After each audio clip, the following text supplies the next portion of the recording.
Top players in any game are a step above the rest. Professionals, experts in their field, and today, I'm going to beat them. My boy there is crazy! My boy there is fucked!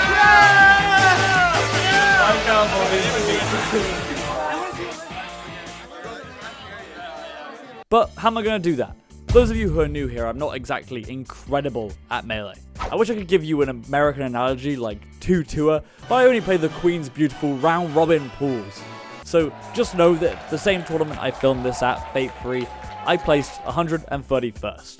That's a far cry from the top 8 placings of some of my opponents. So how am I gonna beat them?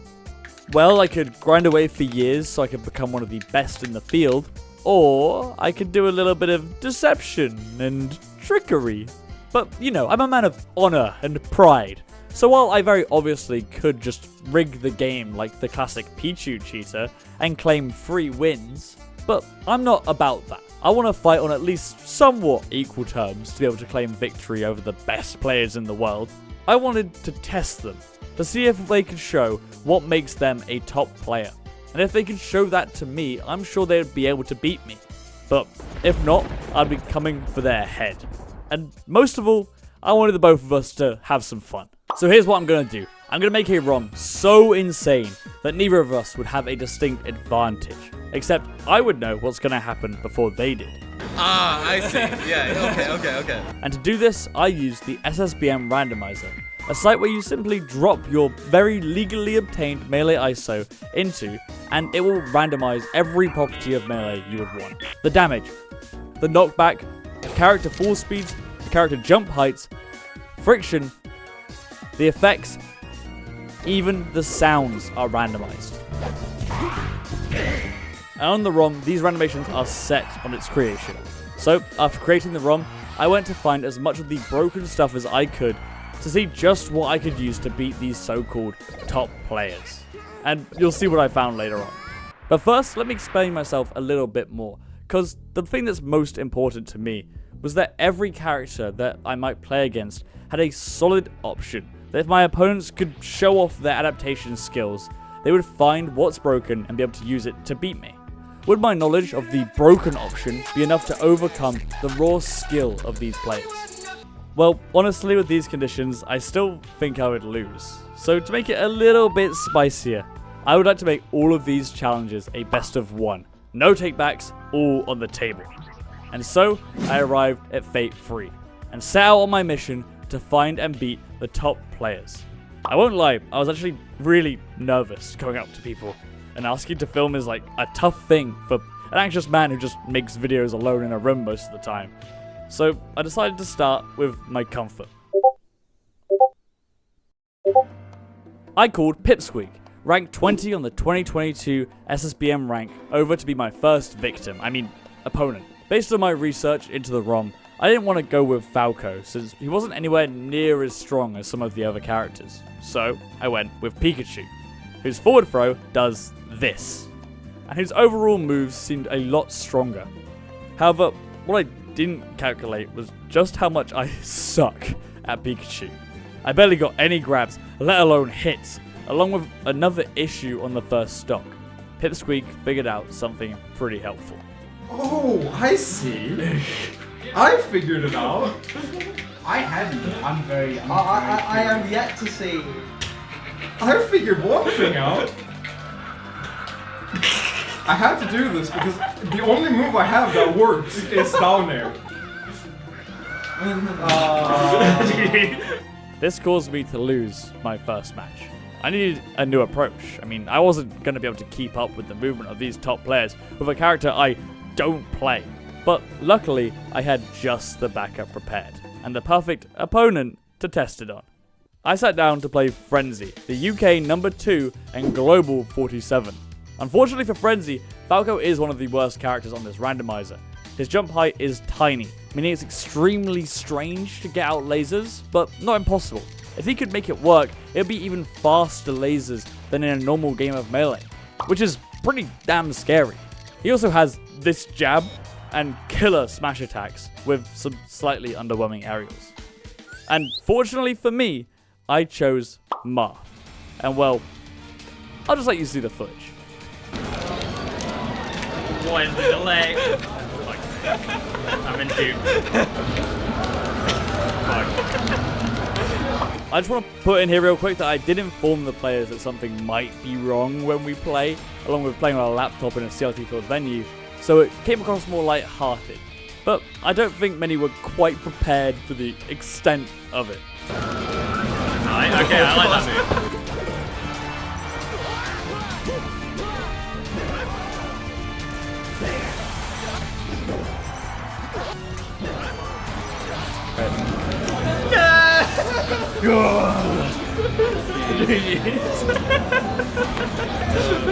You've been duped. You've been got. Should have known. I'm so sorry, Frenzy. That Falco was quite a hard one to wrangle in. And unfortunately, he didn't quite find that jab in time. But that's how we got our first win. Things were looking up. Marth was just absolutely disgusting. So with my confidence at an all-time high, I immediately went straight over to J-Mook and asked for our game. Sheik is insanely fast and has a very, very high jump, along with an insane jab, pummel damage, and a weak hit on dash attack that just knees you. Would I be able to handle my way against the best Sheik in the world if he got to grips with the movement at his disposal? Oh, good lord. Oh, it's one of these!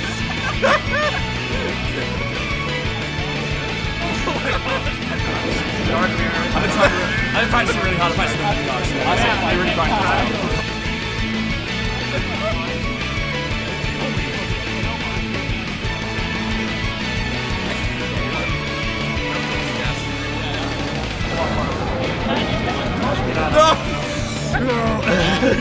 I close out the game with the funny up tilt, and that's all she wrote, baby. Might as well put me up on that stage tomorrow. Everyone change your top 100 ballots, because Chaler is in town. 2-1 against the best the game has to offer. You should just subscribe now and get in on this new top player hype train as early as you can. And now it was only time to find more victims. Except from here on out, things wouldn't go as smoothly. I sat down to play Trif, and he chose to play Marth himself. Well, shit. I don't want to make this boring content and just Marth it at him. So the honourable man I am, I chose to play Sheik.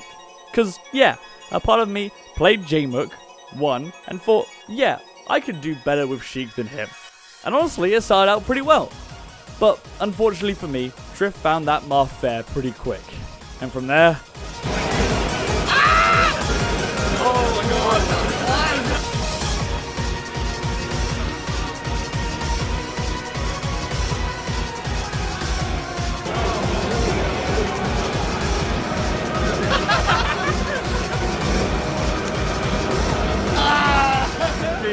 So what's happening? 2-2. That's fine. I just got unlucky with Trif taking my prize Marth against me. And you can't be too mad when he was smiling like that the whole time. Next, we have Joshman. He plays Fox, so it'll be fine. Good choice. So once again, I decided to play a different character. This time going with Falcon, my other secondary, who seemed fun from my tests, but I stupidly hadn't looked into too much, which was a crucial mistake to make, as now I'm as blind as the top player in the world, Joshman, which led to, well, this. My boy there is crazy! My boy there is fucked! I told you good choice.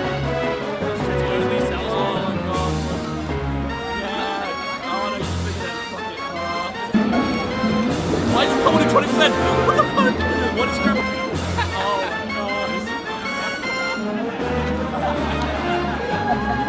Dude, you're really shit. 2-3. This is fine though, it's just a small setback. I'll get right back on track. Right, who's next? Oh, if only it isn't Aklo, ranked 16th in the world. Should be easy. Look, he's actually gonna play damn Fox. Thank God I can play Marth at this one. Should go great.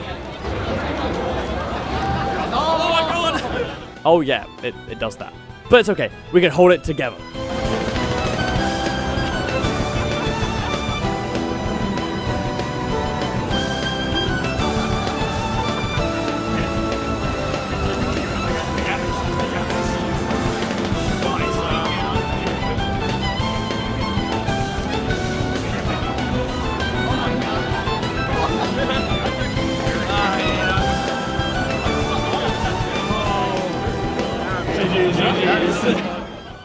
Damn.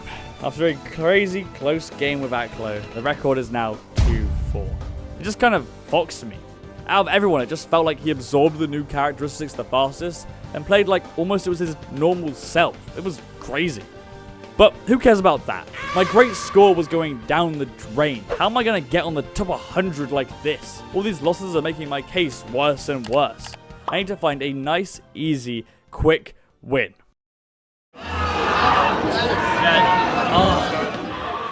Okay, maybe not my best call, but I was fully ready to beat the #1 ranked player in the Math Ditto. There's no better way to win. Imagine the power I would hold after winning. He's gonna go Puff.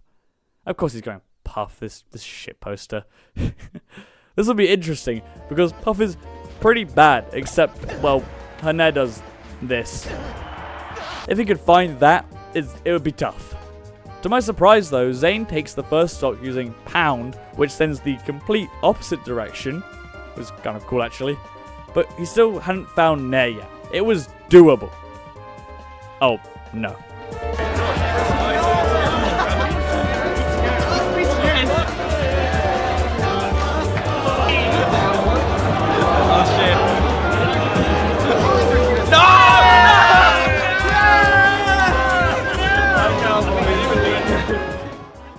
I fucking J-booked myself and lost the game to rollout, making my record a depressing 2-5. I can't believe I'm here. I had so many chances. I need at least one more win to leave the day happy. But who could I target? I need someone maybe a bit lower down the ranks, who maybe I'm familiar with. I know you've been extremely suspicious. I don't know what you're on about. I'm not suspicious. I sat down to play with Prof, the UK GOAT, and 49 on the global rankings, as my last shot at getting a dub today, and stake my claim for top 50 in the world. That's very normal. Things got off to a great start, and Prof seemed like he was a little mad. You went nowhere! Just damn it! Better start bashing, bro. You better start bashing. You better start bashing.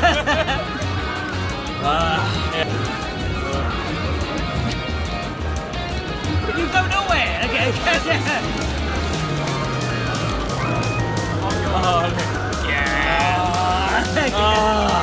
I've got cheese! You're going nowhere! That move's broken! I know what you're about. It's perfectly legit. I don't get it! I want another one! Woo! We take those, baby! Prof absolutely flustered, couldn't adapt to my incredible melee skill, and allowed me to end my day at 3-5. What's that? No, I don't have to tell them that I accidentally lost a H-box and forgot to hit record, okay? There's no proof. I finished 3-5 versus the best players in the world. So, what did we learn? We learned that even if you give an average guy the knowledge and better tools, a top player's adaptability and general comfort with the game allows them to make quick changes on the fly and quickly adapt to the wacky game thrown in front of them, allowing them, in some cases easily and in some cases not, to still beat your average Joe, which is honestly really cool. I would have been sad if I just became the best player in the world that easily, because I mean, as we know, I'm now easily like top 40 in the world. Wonder how I should go about getting that top 10 spot though. Maybe we'll see soon.